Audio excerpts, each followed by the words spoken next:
Allez, dans cette vidéo, on passe les grandes étapes du SaaS. Mon but à moi, ça va être de vous faire découvrir quels sont les enjeux clés d'un point de vue technique, marketing et humain lors de la création d'un SaaS jusqu'à, vous allez voir la dernière étape qui est potentiellement optionnelle, on va voir ça.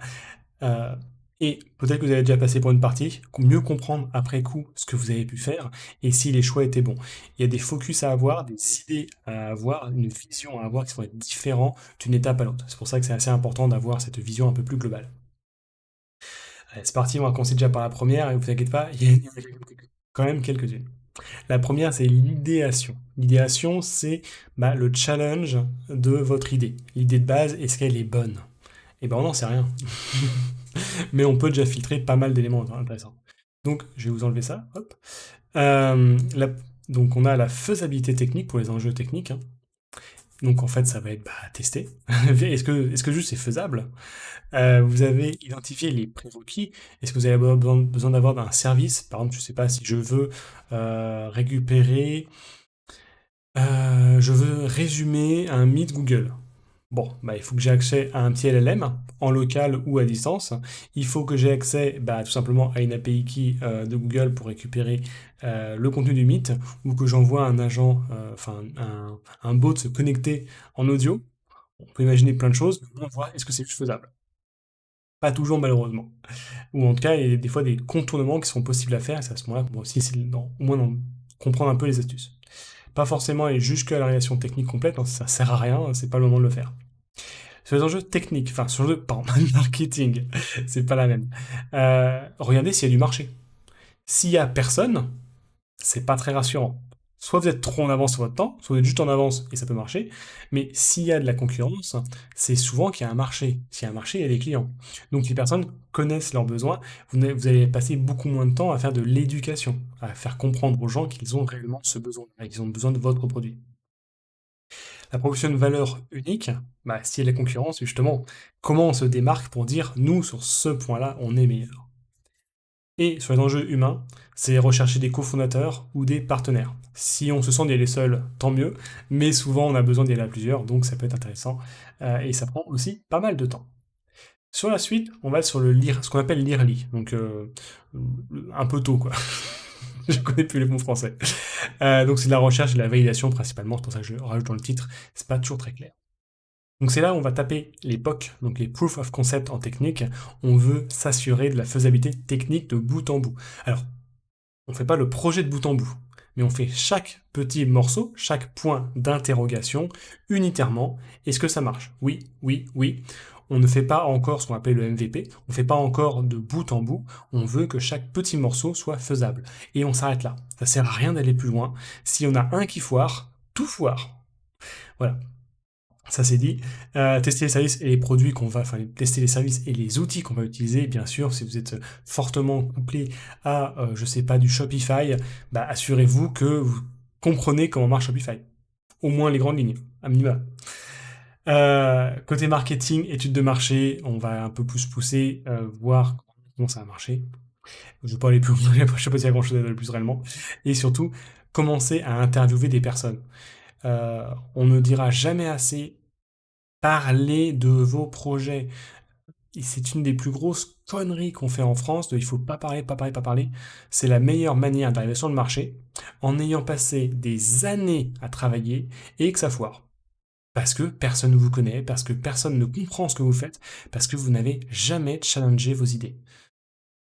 Donc parlez-en, recueillez le feedback, sachez de comment ils ressentent votre produit et vous allez pouvoir déjà beaucoup améliorer votre produit rien qu'en ayant une idée de comment les gens comprennent l'intérêt de votre produit.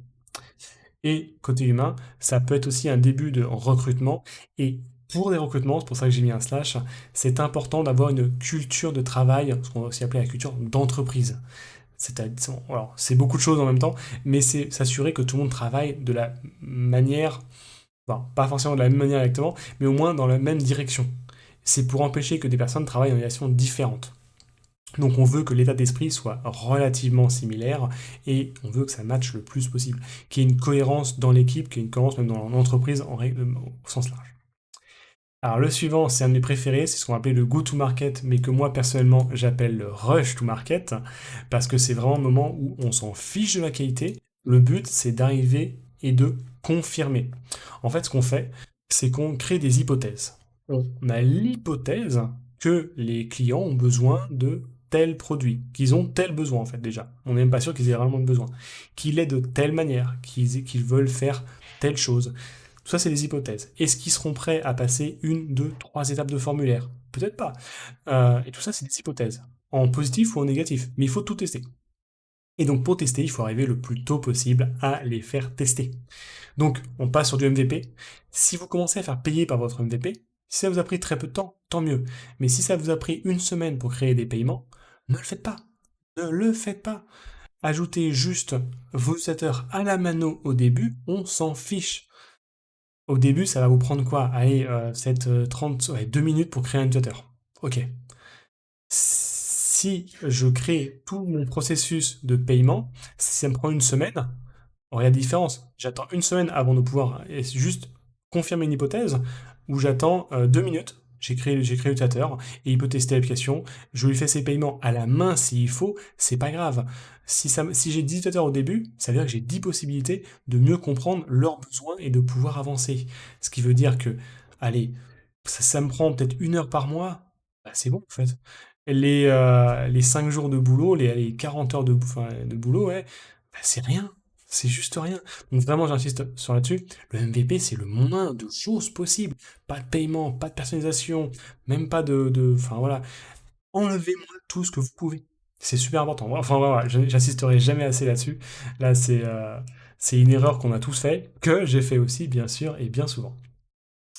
La campagne marketing, enfin les campagnes marketing, on va commencer à lancer les choses.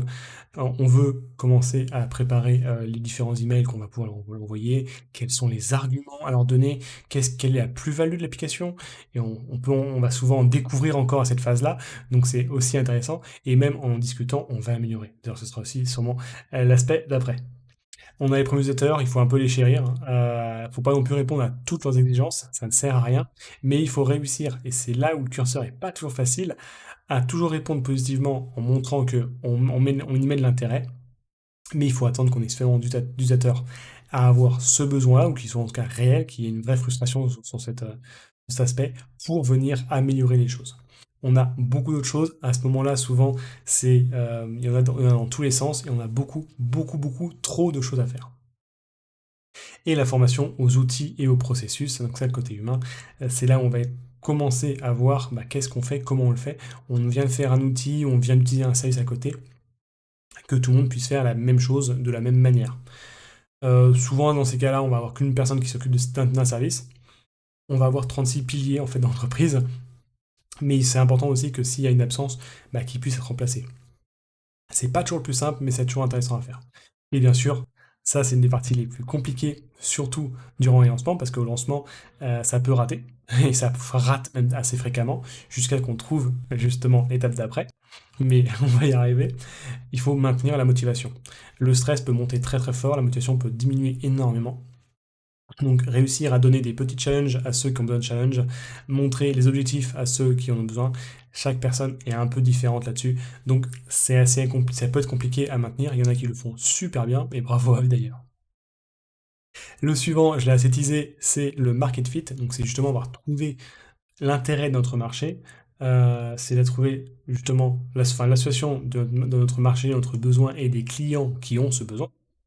Donc c'est tout ça réuni qui font que on a trouvé notre produit, il est intéressant, notre produit, il est utilisé, c'est génial. On a véritablement un produit qui marche. Donc côté tech, on va affiner et améliorer selon les feedbacks.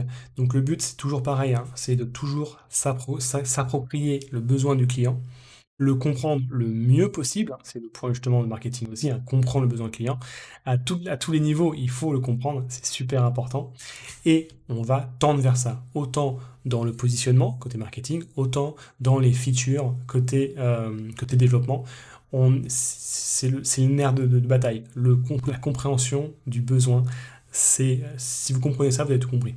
Maintenant, la mise en pratique n'est pas forcément plus facile. Et côté humain, je notais quand même être prêt à pivoter parce que justement, c'est plein de micro-pivots. Pour arriver jusque-là, pour arriver jusqu'au market fit, on a souvent déjà pivoté pas mal. Euh, mais on va encore être sur des micro-pivots sans arrêt. On va sans arrêt pivoter, pivoter. Pivoter, c'est un changement plus ou moins majeur, ça peut être relativement mineur, sur le positionnement, sur la manière qu'on va packager le produit. Enfin, le core offer, c'est l'offre principale qu'on a, mais on peut avoir plusieurs offres autour qui vont le faire rayonner. Il y a plein de manières de faire. Et en fait, c'est tous ces petits changements de forme, mais aussi un peu de fond, qui font que c'est fait des pivots pour trouver toujours tendre vers ce besoin, vers ces utilisateurs qui en ont besoin. La phase d'après, je l'aime beaucoup parce que c'est une phase qui est extrêmement enrichissante, qui peut être stressante, et ouais, on va arrêter de spoiler. Donc le scale, c'est on a trouvé le marché, super. Maintenant, il faut qu'on croit à fond dans cette direction, maintenant qu'on l'a enfin compris. Donc le scale, c'est quoi? C'est, donc je disais à l'instant, on va croître à fond. On a enfin compris. Donc on va optimiser l'infrastructure pour supporter plus de personnes, parce que pour le coup, on va avoir plus de croissance vu qu'on commence à avoir du bouche à oreille qui a marché plus, et on peut surtout se permettre de lâcher de la publicité, par exemple, parce qu'on est sûr que le besoin il répond à quelque chose, parce qu'on est sûr qu'on commence à avoir le vocabulaire qu'il faut, à qui il faut, et qu'on a la bonne segmentation.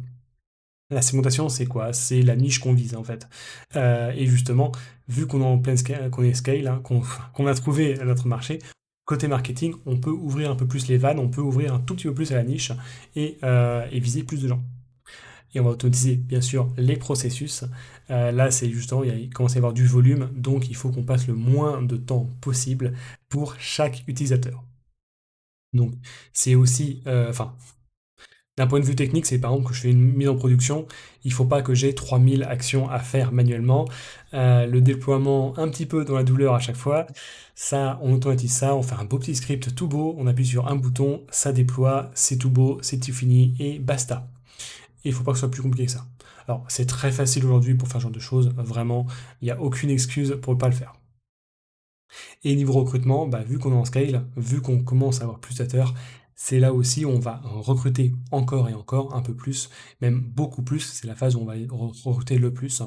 Et vu qu'on grossit les équipes, il nous faut des leaders, il nous faut des personnes qui vont transmettre justement la culture d'entreprise dont on parlait précédemment, la culture de travail, pour bah, le transmettre à tout le monde et que tout le monde soit sur la même longueur d'onde.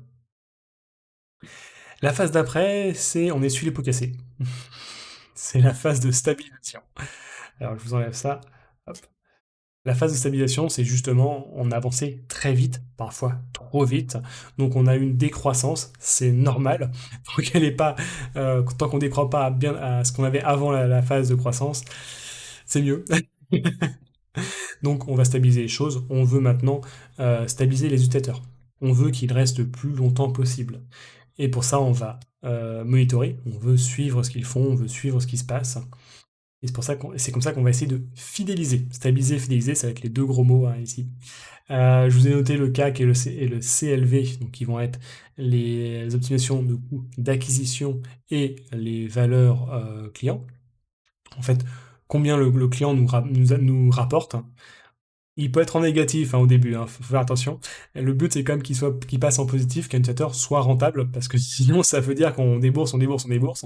C'est ce que font beaucoup de startups avec des levées de fonds. En fait, ils lèvent des millions et des millions et des millions à perte complète. En fait, tous les utilisateurs sont à perte et leur but c'est d'atteindre la stabilité et d'atteindre un niveau de rentabilité. Pour le coup, là, on part de très loin. C'est pas forcément ce qui est fait partout, et heureusement d'ailleurs, sinon ça coûterait extrêmement cher n'importe quel lancement. Et côté humain, c'est formaliser les processus internes. Donc là, c'est plus les processus techniques, c'est toutes les manières de répondre à un client, comment on répond à un client, qu'est-ce qu'on lui répond, quels sont les éléments qu'il faut lui apporter, comment je fais pour préparer une nouvelle fonctionnalité, est-ce qu'il faut que j'aille voir telle ou telle personne, qu'est-ce qu'il faut que je fasse, quels sont les sens. On veut tout processiser le maximum. On veut avoir tout sur papier pour que n'importe qui passerait derrière, qui ne connaît pas, puisse le faire et pour ne pas oublier des choses pour que ce soit le plus carré possible. Ça va accélérer les choses dans un second temps, mais forcément à cette partie-là, ça va être très très long à faire parce qu'il faut repenser tout ce qu'on fait au quotidien. et la culture d'entreprise durable, on va essayer de la faire évoluer pour justement, alors c'est une phase qui est pas simple humainement justement à cause de ça, c'est qu'on a des gens qui devaient avant initialement foncer, foncer, foncer, qui devaient accélérer les choses. Aujourd'hui, ils doivent stabiliser. Il y a beaucoup moins d'innovation en tant que telle, donc c'est pas forcément le même type de profil. Donc ça peut être très très frustrant humainement et c'est pas forcément facile, mais il faut le savoir. C'est pour ça qu'il faut aussi s'y préparer. Et justement, on va passer à la phase d'après, qui va utiliser ces briques, qui est, alors je ne vous ai pas montré le titre, la maturité. Alors c'est là où l'entreprise en fait elle est plus ou moins stable. En réalité, elle va avoir plein de micro-itérations des étapes précédentes. C'est la phase où justement la boîte elle tourne et on en est content. Elle tourne, on essaye de maintenir l'existant. Alors c'est maintenir ouais, le code existant, l'infrastructure et compagnie. L'innovation, c'est on essaye toujours d'avoir des arguments par rapport à la concurrence. Jusqu'à maintenant, la concurrence, on s'en fichait un petit peu. Idéalement, vraiment, il faut l'ignorer complètement. À cette étape-là, il faut au moins savoir comment on peut faire nous. Si on arrive à l'ignorer encore, c'est génial, mais il faut réussir à être toujours dans l'innovation, à choper des améliorations et à surprendre nos utilisateurs, à leur faire jusqu'à maintenant vous faisiez ça, aujourd'hui vous ne le ferez plus. Si vous arrivez à faire ce genre de choses, c'est génial. C'est comme ça que vous allez perdurer le plus longtemps possible. C'est pas simple, c'est pas les mêmes profils non plus, mais c'est ça qui fait que vous allez toujours perdurer. Diversifier les canaux de distribution. Donc là, là maintenant, on était sur une niche, on avait augmenté un petit peu le zoom sur la niche, on avait visé un peu plus large. Aujourd'hui, on va viser un autre canal, potentiellement une autre niche ou une autre façon de les appeler. Typiquement, si vous faisiez du YouTube, vous faites du TikTok à côté, maintenant vous faites de l'Instagram en plus, vous faites du LinkedIn en plus, vous faites des mails, des prospections, enfin, du call reading, enfin, vous pouvez faire n'importe quoi. En vrai, c'est surtout, bah, maintenant que vous savez que vous avez les moyens et la capacité, c'est d'augmenter le spectre de personnes qui sont ciblées. Et donc pour ça qu'on va explorer aussi d'autres segments, donc d'autres niches, hein, finalement. C'est pas exactement la même chose, mais c'est quand même assez similaire. Je le résume un peu. Et enfin, l'organisation plus complexe, comme on a monté en termes de nombre de personnel, forcément, ça amène pas mal d'autres frustrations, pas mal d'autres problèmes humains. Donc c'est aussi ça qui est à gérer. Il faut assurer que, que nos employés restent. Alors, il y a un turnover, c'est normal, donc il y a des gens qui vont, qui viennent, c'est ça le turnover.